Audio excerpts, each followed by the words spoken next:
In the pantheon of cinematic touchstones, few films evoke the bittersweet symphony of youth's fleeting fire quite like Dead Poets Society. Released in 1989, Peter Weir's Ode to O Captain, My Captain, stars Robin Williams as John Keating, the maverick mentor who ignites a prep school's stifled souls with poetry's passion. Opposite him, a fresh-faced Ethan Hawke, then 18, embodies Todd Anderson, the shy scribe who blossoms under Keating's spell. It's a collaboration etched in celluloid eternity, its lines, Carpe diem lads, chanted by generations. Yet, decades later, Hawke's recollections of that set reveal a layer beneath the laughter. Signs of Williams' inner tempest, glimpsed by a teen attuned to depression's shadow.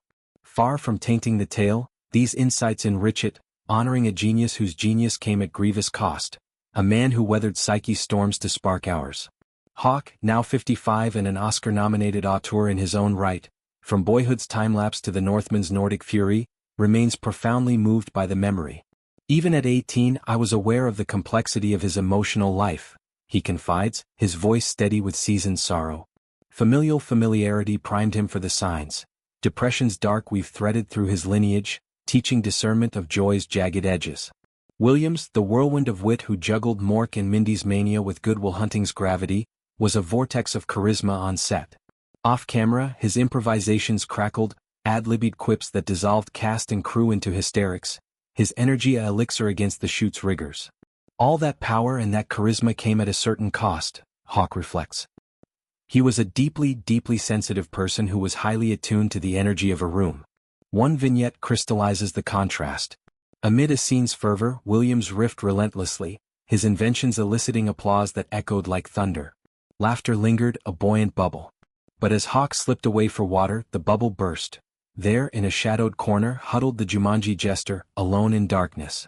I thought, oh okay. It makes a lot more sense to me now, Hawke recalls the epiphany etching early empathy.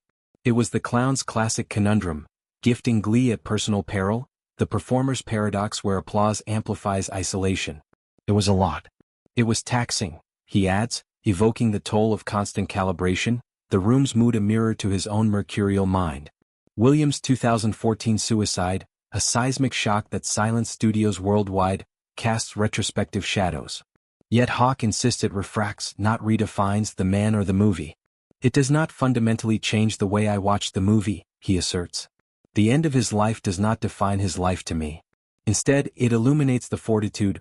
When I watch the movie, I think of the spirit of the man I knew in those days and how powerful it was and how much he weathered that storm of his psyche for us and for other people. It's a eulogy to endurance, recognizing the gales Williams braved, bipolar battles, addiction's abyss, Lewy body dementia's late lament, to light paths for players like Hawke, Robert Sean Leonard, and Gail Hansen. This reflection, shared on CBS Sunday Morning, resonates amid mental health's mainstreaming. Hawke's candor contributes to the chorus, demystifying depression's disguise in the dazzling. Williams, posthumously honored with tributes from Mrs. Doubtfire marathons to Aladdin's genie, was no stranger to the struggle's script. His 2009 relapse, after 2 decades sober, underscored the relapse's relentlessness. Therapy and 12 steps were lifelines clutched in chaos. Hawke's observation, sensitivity as superpower and Achilles' heel, mirrors medical insight. Empaths absorb atmospheres acutely, joy's highs plunging to despair's depths. Dead Poets Society's legacy amplifies these layers. Filmed at Delaware's Del Barton School, its autumnal idyll belies the production's pressures.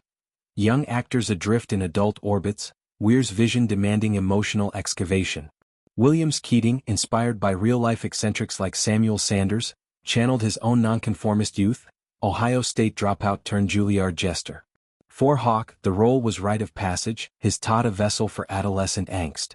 Williams' mentorship extended off-page, his pranks and pep talks forging fraternal fires that flicker still. In reclaiming the narrative, Hawke honors not just Williams but the art of witnessing. There's a lot of stories about clowns and the happiness they give and at what cost, he notes, nodding to lore from Pagliacci to Joker's jibes. It's a call to compassion, urging audiences to see beyond the screen's sheen.